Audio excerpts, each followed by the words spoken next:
In this and the next video, I'll walk you through some of the core concepts, with focus on how the data flow between the Storefront and Makaira works and how the Storefront knows what to display in general. Because you have to know, when I initially call up a URL in the Storefront, it doesn't even know if it is a landing page, a list page, a detail page, or something else. Now I want to show you how that works. But before we start, a small reference again to our Makaira Storefront documentation. There you can find what I'm going to explain in this and the next video in the core concepts section.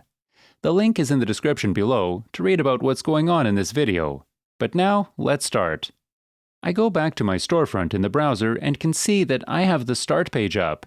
This is the equivalent to the /URL. To show you what happens, I go into my editor and go to the index.js in the server folder.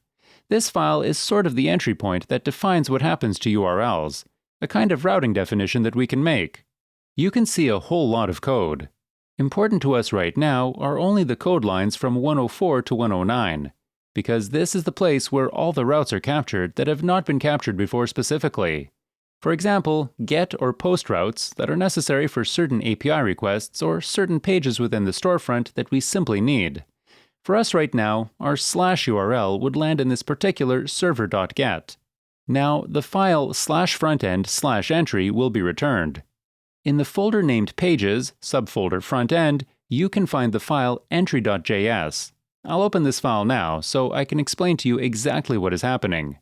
This file is the actual entry point where we start with the rendering, or better said, with the whole logic of what should actually happen. The moment I call up the page, everything takes place on the server side, meaning we are not yet in the client, we are still on the server. Before I pass the code to the browser, I need to know what information the browser was asking for. For that specific reason, there are the lines 38 to 40. This is the area where we fetch the page data. This fetch request is executed on the server side and will go to the Makaira API. So the Storefront asks Makaira, "Hey Makaira, do you have any documents in your database with the URL/?" It really has to be precisely the URL/. Do you have it or not? If it's positive, and in our case it is, we get an answer, a code 200, and we get the data as well. Those are the so-called page data.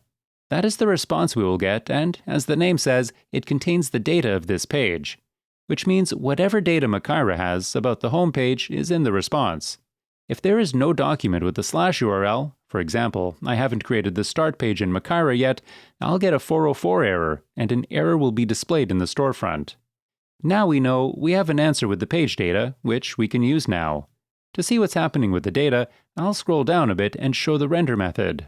Right here, those 3 lines are very important again. First of all, I'll get the page data from the properties. That's nothing special. But you see, we are getting a type from the page data. This type is crucial because it tells us what kind of page type it is going to be. If it's a landing page, a listing page, a manufacturer page, or a detail page, for example. With this type of the document, we can now decide what do we do with this document. You see, here we assign to a page component variable that we get from page components with the type as a key.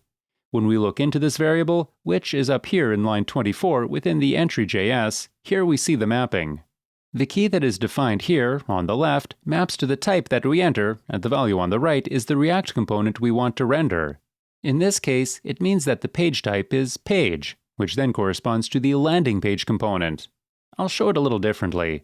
We have page components here where I use the type as a key for a lookup, which returns us to the landing page, and we assign the reference to the landing page component to the variable page component. To see it again, we are only defining a reference. We don't have a rendered component yet.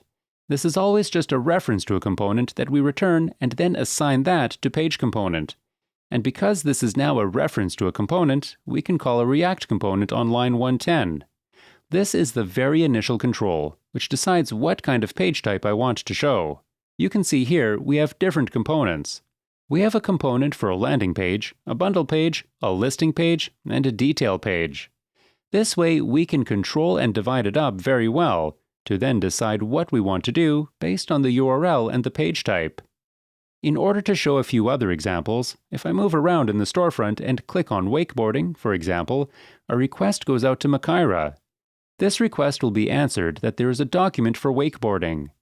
The type of this document is category in this case, and we know that we have to render a category listing page. If I now click on a product tile, then a document is found for exactly this URL, and the type of this document is Makaira-product group. And that's how we know we need to render a detail page. If you are not familiar with all these Makaira topics, documents, data types, or page types, I definitely recommend you to take a look at the data inspector in the Makaira account. Search for a category or a product. Click on the document and scroll through it. Then you will see that there is a lot of information, including a data type, which then tells you what type of document it is. Okay, so we've learned how to determine the page type and how the storefront can determine exactly what to render. In the next video, I will explain to you, in a more detailed way, what exactly happens at the moment when we render a page, especially with regard to what actually happens with all this content. Where does the content come from?